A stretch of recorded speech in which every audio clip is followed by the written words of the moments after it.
Hold on.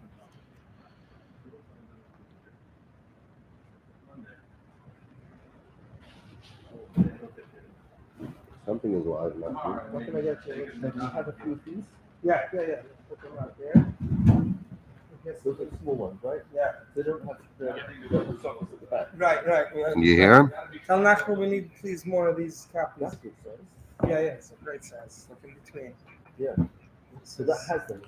Okay, so the question is now if I could stream from both things at the same time.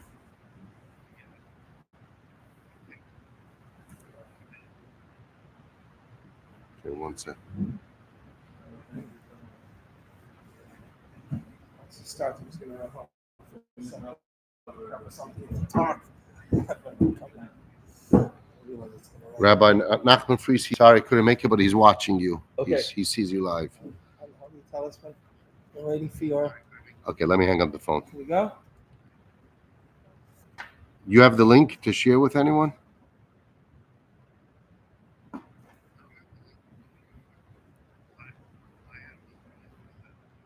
Send me the YouTube link. Okay, bye.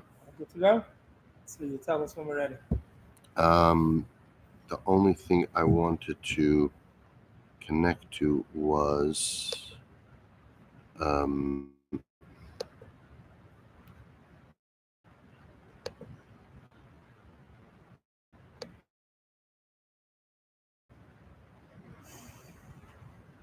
this. Come on.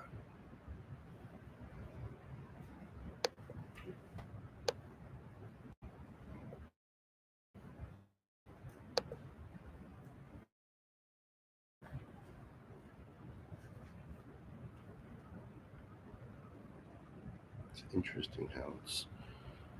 I wonder if it's the Wi-Fi. Huh? It's choppy. Everything's taking very long. Okay, let's be honest. Listen, you're not smooth enough.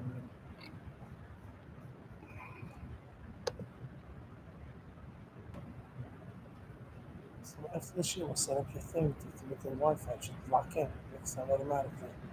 I'll give you all the Wi-Fi cards. Go through it. So I'm saying. Okay. I'm gonna let you start. Don't wait. Yeah.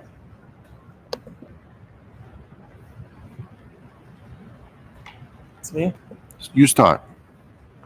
Good morning. Special thank you to all the Musabim, Nachman and Rietti, and everyone else who's involved. My Rabbi Chaim Pema and BRI. So we're still in paragraph 2. I was very pleased to see that according to the actual schedule, we're not behind. But it is so much to unpack over here that I really do believe it is Kedai. We're talking about the Tzaddik Emes in terms of Moshe Rabbeinu having the mission to imbue in us Das, and that is the Ikar Adam. The Ikar Adam is not his body or any possessions, it's not even his family. The Ikar Adam, we will see that there is such a thing as being Mamshik one's Das, to continue one's Das through one's children and Talmidim. So that's going to come up in our Torah. But the main point here is that we live inside our minds.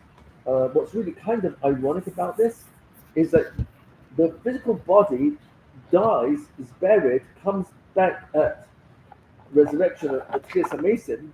But what's really ironic is that the physical world is a physical world, and you and I only experience it through an invisible world, which is the mind. So the mind never dies, it can't die because it's the neshama. Nassim brings this in the Kitei Halachos. I'll bring the exact quote, guys, hopefully next week, that the mind is not only powered by the neshama, it actually is the neshama, and therefore it can't die. So our experience in this world is only what our eyes tell us. We're going to see this in a few minutes. And that's one of the reasons why it's so important that I take the mitzvah, lo tatu acharei nechem, not to follow my eyes, because my eyes lie all the time. It's always telling my mind what it sees. And we're going to see, Rav Nachman actually himself says, you don't see with your eyes. No one sees with their eyes. We actually know, even scientifically, or if you want to say anatomically, in the anatomy of a human body, it's not the physical eyes that actually see, it's the light on the back of the retina that is then translated into the mind. It's the mind that is interpreting what I see. So I actually don't see with my eyes, I see with my mind. Or if you want to call it mind's eye, that actually would be much more accurate. So there's this das that the Tzaddik Emes, Moshe Rabbeinu, imbued in us, and it's fascinating that the pasuk of Nachman signifies this with Mazel Tov, great to have you back again. That pasuk is Ata Hareta, and it's talking to a singular person. It's not Atem Hareta. Even though he's saying it to the whole of Klal Yisrael, it's said V'loshen Yachid as though it's speaking to one person. Ata Hareta Ladas Ki Hashem Hu Elokim. You have been shown with your own eyes to see that He is the power of all powers. Ein Oidim Levado, and there is no other power beside Him. So in Sichas Haran, Nation Zion, I'm just going to quote a few lines because here is where we answer the question: which is more important, Emunah or Das? Das is the experience at Har Sinai that you can't unexperience, and Emunah is when I don't understand Hashem, I switch to Emunah because I don't actually know why. If we would know Hashem, we would be Hashem. So there's no actually knowing Hashem, but there's always Emunah, and we're going to see now in the language of Reshit Zayin, that's paragraph 217 in Sichas Haran, which is Rav Nachman's wisdom. Emes, keep emes. Ha'ikar ladas oisa yisbarach. The in reality, in truth, the main knowing of Hashem, who rak al yedei emunah shalema. It's only through total emunah. I'm translating emunah not so much as faith, but as conviction. I'm convinced. Sha'al yedei zeh dai kazoichin achar kach ladas v'hasaga gedola b'yedis l'mumoiso yisbarach shemoi. It's dafka, specifically through this emunah shalema, total conviction. If one wants to translate it as faith, one can. Specifically through this, zoichin acharkach ledas v'hasaga gedola. One will be worthy to know of an extremely high level of grasping the ideas from the greatness of Hashem, to know Hashem. U'k'moshe kasov, as the pasuk says, and this is a pasuk we say every single morning. I am betrothing myself to you with emunah. And what comes next? V'yadat et Hashem. And then you will know Hashem. So you see the way Rav Nachman is bringing this pasuk, which we remind ourselves of this betrothal every single morning as we put the wedding ring on our finger of the tefillin shel yad. It's like a wedding ring, and every single morning we reaffirm our loyalty to our true and only spouse / boss. And it's so interesting because it's this pasuk, when you look at it, it's in Hosea 2:22. Hosea 2:22. So Rashi, he brings on that pasuk. What does it mean? You're marrying HaKadosh Baruch Hu Kaviyachol with emunah, and then you'll know Hashem. Because emunah, it's in the payment. Now, please be watching me. I'm not using the word reward because I'm not sure if we even have a word for reward. There's no payment in this world. Schar means payment. Actually, we even have it in this week's parasha, last week's parasha, when tell me how much I should pay you. Yeah. So the Targum, which Chazal tell us, Megillah Daf Gimel, tells us the Targum is part of the Mishnah from Sinai. So when Lavan asks Yaakov Avinu, tell me the price of your work, Maskar Techa, is that the word? Maskar Techa. What will be your wages? It means payment for the work you're going to do. For the pasuk, I'm sorry.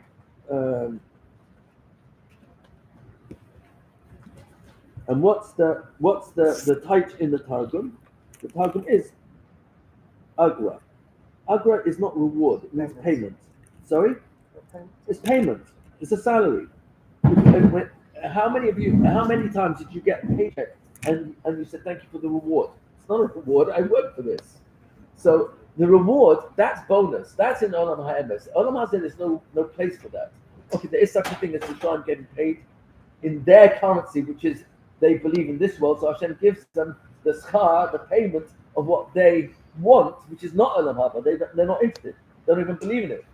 There was once a waitress who overheard a customer espousing to the table how much he's an atheist and he's proud of it, doesn't believe, etc. So she brought him, when it came to bringing him his main course, she said, "Do you believe that there's a cook?"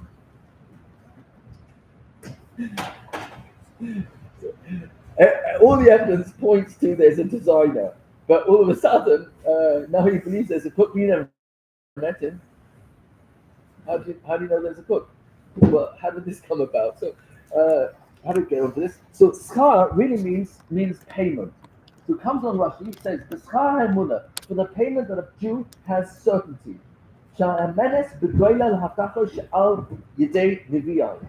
That I, Hashem, am going to affirm my promises, that's a haftak, is a promise, through my Nevi'im. When I told my Nevi'im to tell you, you're going to come out of Golus. It's not forever. It's your emunah, your certainty that I will keep my promise. That is what keeps us married. That's what is the basis of this relationship. The arastich li be'emunah. We are married to you through emunah, and the mechilta on that pasuk says it a little bit stronger than Rashi. And then you'll know Hashem. At moitza, you find she'ein hadluyas mitkansin ela b'schar emunah. The only reason that the exiles, that's us here right now in America and all over the world, will be part of the kibbutz galias, the gathering of the exiles, will only be because b'schar emunah, because we're getting paid for the fact that we had emunah, we didn't let go of Hashem.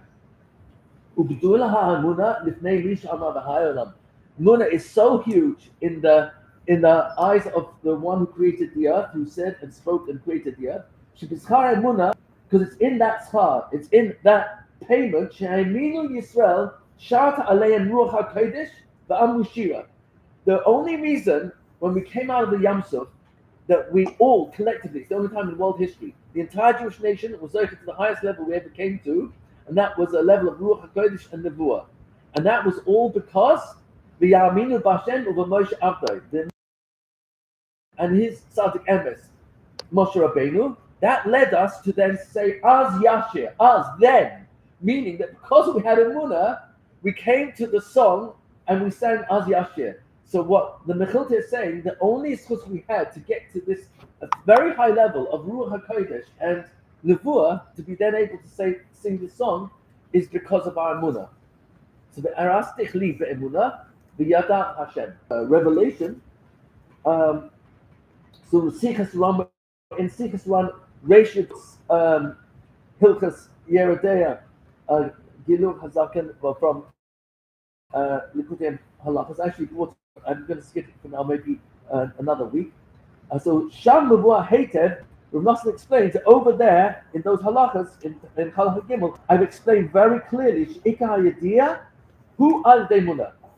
The main das that we're capable of comes from Emunah. So if now you know that emunah leads to das, now you'll be able to make sense out of a lot of psukim which talks about knowing God. So that warn us to have das in Hashem. Now I'm translating the word zahirim, mazhirim as warning, because that's the typical translation. It actually doesn't really mean that. The real meaning of zahirus is clarity, from the word zohar. Zohar means light. Zahirus means to be clear. It's because a person's clear, that's why he's careful. So, for example, in Mesilas Yesharim, the very first major section, which is Zahirus, comes after Torah. First person has to be imbued with Torah. Then he knows what to be zahir in, what to be careful. The carefulness in diktuk and mitzvahs is because he's got clarity. The clarity is what causes the being careful. So, for example, a child doesn't know that socket might have electricity, and if he sticks his little fingers in the holes, Has v'shalom, to get an electric shock, or worse, Has v'shalom. So he doesn't know that. So he could be warned, but that's not clear. When Has v'shalom gets a slight electric shock, now he knows there's a clarity he's got. That clarity is what will keep him from being careful in the future. A person doesn't put their hand in fire because he has a clarity. The clarity is so obvious, it's so glaring that this is dangerous, and my skin, Has v'shalom, can't take the heat of fire. So then that's what makes a person careful. It's his clarity that makes him careful. So there's many psukim which clarify for us, and therefore are warning us to be careful what to do with our minds. And what am I supposed to do with my mind? So it continues Sikha Saran. The Yadata, now he says the pasuk, which is very famous, we say every single day. It came out the last taste on our mouths after Shachris and Kamarim. The Yadata Hayayim, you shall know today, and you shall return it into your thoughts. Da, and another pasuk, Da es Elokei Avicha ve'avdehu. Know the power of your parents, that is Elokei Avicha ve'avdehu, and serve him. And also there's a pasuk, no, ki Hashem hu Elokim. Hashem is the power of all powers. That's from capital Kuf in Tehillim, Mizmor LeTorah. Ikar ha'azhara, the main clarity that leads to one being careful, zuhi pshitus. It's an absolute simplicity, the das, to know the list, and remember him, Hashem Yisbarach, tamid, all the time, at every different juncture in one's life. Like Shlomo Melech says, there's 28 itim, there's 28 different times in a person's life. But al yishkach Yisbarach Hashem b'shum eis, don't ever forget him.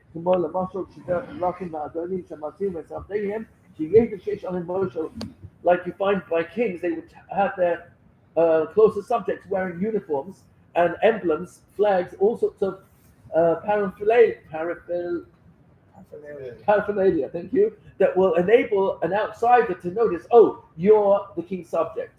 You belong in this king's army. So in that same way, so the Torah gives us many instances where it says, know Hashem, meaning to say, have him in mind. Think about it, Kodesh Baruch Hu.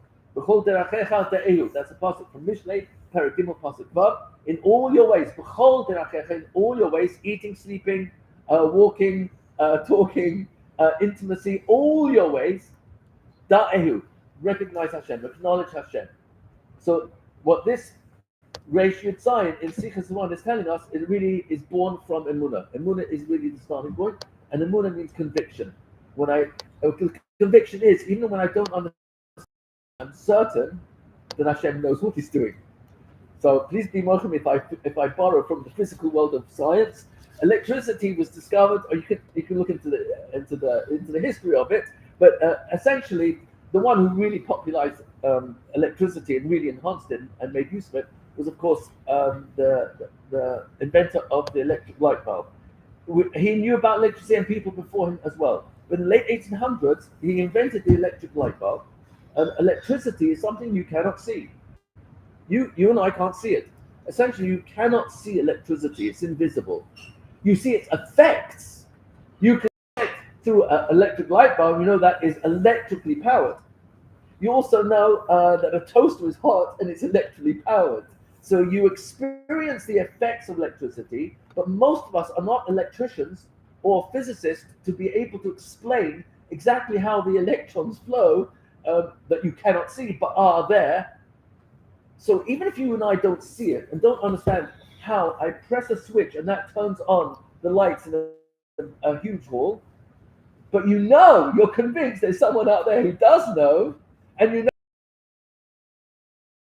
know arbitrarily there's a electric circuit that enables this to happen, and the electric circuit has a means by which, if too much electricity were to go through it, it would shut off as a safety measure. So you and I don't understand necessarily electricity unless we've studied it, but I don't need to in order to make the best use of it. I can I can benefit from the tremendous value without knowing, but I have emunah.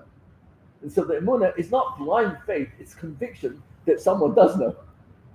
So that's just a very simple example to understand what it means emunah, that I don't have to know, and I'm not losing out because I don't know, because I know someone does know. So the Aminu B'Hashem of the Moshe Avdai, we had emunah in Hashem, we experienced Hashem at Yetziat Mitzrayim and at Matan Torah. And Moshe Rabbeinu was the one person qualified to actually be the conduit, the human conduit, who was called Ish Elokim. I think there were only 11 people throughout Tanakh are called Ish Elokim. It's a very unusual term, an extraordinary badge of honor to be called a human being that is of the powerful powers. So there's a very unique relationship there. Elisha was called Ish Elokim. Daniel was called Ish Elokim. It's reserved for very special Nevi'im, prophets. So Moshe Rabbeinu tells us something quite extraordinary. I'm going to share with you the following. Emunah is everything.